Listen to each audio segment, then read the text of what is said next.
آپ اندازہ لگائیں میرے پیارے آقا صلی اللہ علیہ وسلم کے پیارے دیوانوں، ہم نماز بے شمار مرتبہ ادا کرتے ہیں اور کئی سالوں سے ادا کر رہے ہیں، لیکن ہماری نمازوں میں ہمارا دل کہاں رہتا ہے آپ بھی سمجھ سکتے ہیں اور میں بھی سمجھ سکتا ہوں۔ تو حضرت مولانا روم رحمت اللہ تعالی علیہ فرماتے ہیں کہ پہلی چیز، 4 چیزوں کو سنبھالو، ان میں سے پہلی چیز وہ فرماتے ہیں نماز میں دل کو سنبھالو، کہ دل ادھر ادھر نہیں ہونا چاہیے۔ دوسری چیز مولانا روم رحمت اللہ تعالی علیہ فرماتے ہیں تنہائی میں اپنی سوچ کو سنبھالو۔ جب اکیلے ہو نا تب اپنی سوچ کو سنبھالو۔ آدمی تنہائی میں ہی اپنی سوچ کو ناپاک کر دیتا ہے، تنہائی کے اندر ہی گناہ سے وہ اس کا جسم آلودہ ہو جاتا ہے، تنہائی میں ہی وہ گندی سوچ کی بنیاد پر ایسی حرکات و سکنات کرتا ہے جس سے اس کی آخرت برباد ہو جاتی ہے۔ بہت سارے ایسے ہوتے ہیں، جملہ ذہن کے اندر اور بات ذہن کے اندر محفوظ رکھیں، بہت سارے ظاہری طور پر نظر آنے والے تو نمازی ہوتے ہیں، شریعت کے پابند ہوتے ہیں، لیکن اللہ رحم و کرم فرمائے جب وہ تنہا ہوتے ہیں تو کتنے بڑے پاپی ہوتے ہیں یہ وہی جانتے ہیں۔ بخاری شریف کی حدیث ہے، آقا کریم صلی اللہ علیہ وسلم ارشاد فرماتے ہیں کہ قیامت کے دن کچھ لوگوں کی نیکیاں تہامہ پہاڑ کے برابر ہوں گی۔ یہ سفید ایک پہاڑ، تہامہ بہت بڑا پہاڑ ہے، اس کے برابر وہ نیکیاں لے کر کے آئیں گے، لیکن اللہ تعالیٰ ان کی نیکیوں کو اڑا دے گا، جیسے ہوا اڑا دیتی ہے نا، ہوا منصورہ، یعنی کچھ نیکی کام نہیں آئے گی۔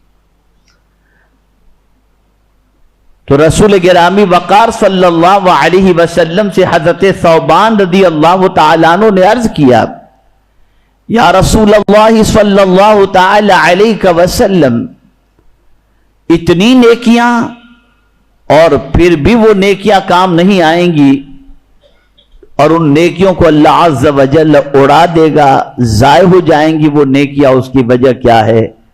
تو جواب دیتے ہیں میرے آقا صلی اللہ علیہ وسلم ارشاد فرماتے ہیں کہ وہ نیکی کرنے والے لوگوں کے سامنے نیکی کرتے تھے، نماز اور شریعت کی لوگوں کے سامنے پابندی کرتے تھے، لیکن جب تنہا ہوتے تھے، اکیلے ہوتے تھے تو خدا کے حدود کی پامالی کرتے تھے اور خدا کی نافرمانی کے مرتکب ہوا کرتے تھے۔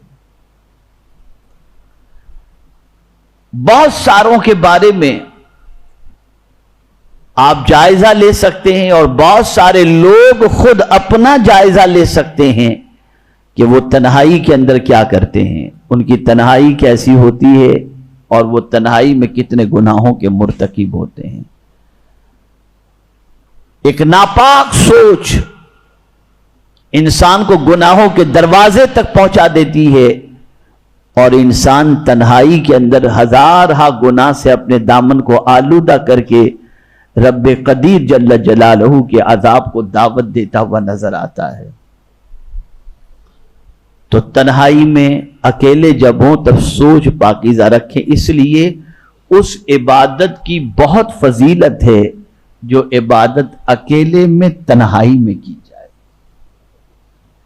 تنہائی میں جو عبادت کی جاتی ہے وہ عبادت اللہ کو بہت پسند ہے، اس لیے کہ اس میں پیورٹی ہوتی ہے، کسی کو دکھانا نہیں ہوتا۔ یہی وجہ ہے کہ روزے کا ثواب اتنا زیادہ جو رکھا گیا ہے، اس کی وجہ یہ ہے کہ آپ روزے سے ہیں، آپ جانتے ہیں یا رب جانتا ہے، تیسرے کو تو آپ کے بتانے پر پتہ چلے گا، اور وہ بھی ہیں یا نہیں، سچ بول رہے ہیں یا جھوٹ بول رہے ہیں، وہ آپ ہی جانتے ہیں۔ لیکن صحیح معنوں میں آپ روزے سے ہیں یا نہیں یہ آپ جانتے ہیں اور آپ کا رب جانتا ہے، اس کے علاوہ کوئی نہیں جانتا، اس لیے اس کا ثواب بہت زیادہ رکھا گیا ہے۔ تنہائی کی عبادت، اللہ اکبر، اللہ والے اکیلے ہوتے تھے تو زیادہ عبادت کرتے تھے، وہ تنہائی تلاش کرتے تھے کہ ہم کو تنہائی ملے تو ہم اپنے رب کے حضور سربہ سجود ہو۔ تو عرض کرنے کا منشا یہ ہے کہ مولانا روم رحمت اللہ تعالی علیہ فرماتے ہیں کہ تنہائی میں جب رہو تو سوچ کو پاک رکھو، بھٹکنے مت دو اپنی سوچ کو، دیکھتے دیکھتے کہیں اور پھسل نہ جاؤ، کوئی نہیں دیکھ رہا میں یہ دیکھ لوں یہ تصور نہ آنے دو، کوئی نہیں دیکھ رہا یہ گناہ کر لوں یہ نہیں ہونا چاہیے۔ تنہائی میں اپنی سوچ پہ کنٹرول کرو اور نماز میں اپنے دل پر کنٹرول کرو کہ دل ادھر ادھر ہونے نہ پائے۔ میرے پیارے آقا صلی اللہ تعالی علیہ وسلم کے پیارے دیوانوں، اور تیسری بات مولانا روم رحمت اللہ تعالی علیہ نے فرمائی، محفل میں اپنی زبان کو سنبھالو۔ جب لوگوں کے ساتھ بیٹھے ہو، کئی لوگ بیٹھے ہوں، تو زبان کو بے لگام مت کر دو۔ اور آج کل گوشپ کا جو مسئلہ چل رہا ہے وہ یہی ہے، عورتوں میں اور مردوں میں بھی اگر آپ دیکھیں تو جہاں چند لوگ کسی محفل میں بیٹھے، اللہ رحم و کرم فرمائے کہ اس محفل سے نہ جانے کتنے گناہوں کا عذاب اپنے سر پر لے کر کے اس محفل سے انسان اٹھتا ہے۔ اس کی غیبت، اس کی غیبت، اس کی چغلی، اس کی چغلی، یہ غلط بات، وہ غلط بات، جھوٹ، یہ ساری چیزیں ایک عجیب سچویشن ہوتی ہے۔ تو مولانا روم رحمت اللہ تعالی علیہ فرماتے ہیں کہ محفل میں جب بیٹھو تو اپنی زبان کو سنبھالو۔ اور یہاں میں آپ کو ایک پتے کی بات بتاتا ہوں زندگی بھر یاد رکھنے کے لیے، اگر اسے آپ نے آج اپنی زندگی میں شامل کر لیا تو آپ خود محسوس کریں گے کہ اس کا فائدہ آپ کو اللہ عز و جل کتنا عطا فرماتا ہے۔ جانتے ہیں آپ، ہم سب سے بات زیادہ کرتے ہیں اور رب سے بات کم کرتے ہیں۔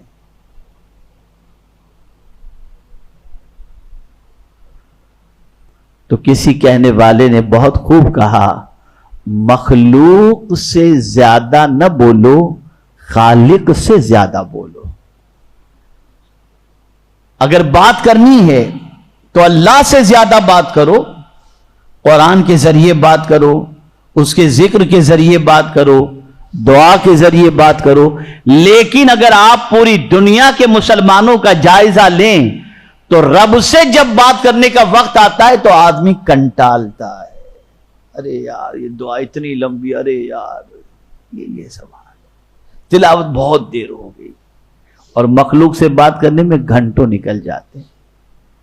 اتنا وقت مخلوق سے بات کرنے میں انسان گزارتا ہے جس کی کوئی انتہا نہیں۔ میرے پیارے آقا صلی اللہ علیہ وسلم کے پیارے دیوانوں، رسول گرامی وقار صلی اللہ تعالی علیہ وسلم اپنے پروردگار جل جلالہ کا ذکر اس طریقے سے کرتے کہ اللہ اکبر، کان یذکر اللہ کل حین، کہ آقا کریم صلی اللہ علیہ وسلم ہر وقت اپنے رب کا ذکر کیا کرتے تھے۔ آپ ذرا دیکھیں اور کوشش کریں، آپ نے کبھی محسوس کیا کہ سیدۃ النساء خاتون جنت فاطمہ الزہرا رضی اللہ تعالی عنہا کو بتول کیوں کہا جاتا ہے؟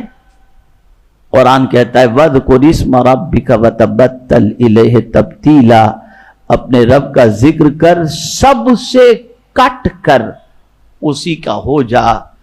حضرت خاتون جنت رضی اللہ تعالی عنہا سب سے کٹ کر اللہ کے ذکر کے اندر مصروف رہا کرتی تھی، اس وجہ سے ان کو بتول کہا جاتا ہے۔ آج ہمارا حال کیا ہے؟ رب سے تو کٹ جاتے ہیں، سب سے نہیں کٹتے۔ اللہ سے بات کرنے کی عادت بناؤ جب کوئی دیکھنے والا نہ ہو۔ قرآن کہتا ہے ادعوا ربکم تضرعا وخفیا، اپنے رب کو گریو زاری کے ساتھ، آہو زاری کے ساتھ، روتے ہوئے، گڑ گڑاتے ہوئے، خفیہ طور پر اکیلے میں تم اپنے رب سے مانگو۔ یہ مانگنا اللہ کو بہت پسند ہے، لیکن محفل میں بیٹھ کر کے گیلا غیبت کرنا، چغلی کرنا، اس کے حوالے سے مولانا روم رحمت اللہ تعالی علیہ فرماتے ہیں محفل میں اپنی زبان کو سنبھالو. جب بھی محفل میں زیادہ تر چپ رہو، کوئی کام کی بات ہو تو بولو ورنہ چپ رہو. اور چوتھی بات مولانا روم رحمت اللہ تعالی علیہ فرماتے ہیں راستے میں اپنی نگاہ کو سنبھالو. جب آپ گھر سے باہر نکلو، راستے میں نکلو، تو آپ کو دعوت نظارہ دینے والی بہت ساری چیزیں ملیں گی. مولانا روم رحمت اللہ تعالی علیہ فرماتے ہیں اگر کامیاب ہونا ہے تو راستے میں اپنی نگاہوں کو محفوظ رکھو، نگاہوں کو سنبھالو.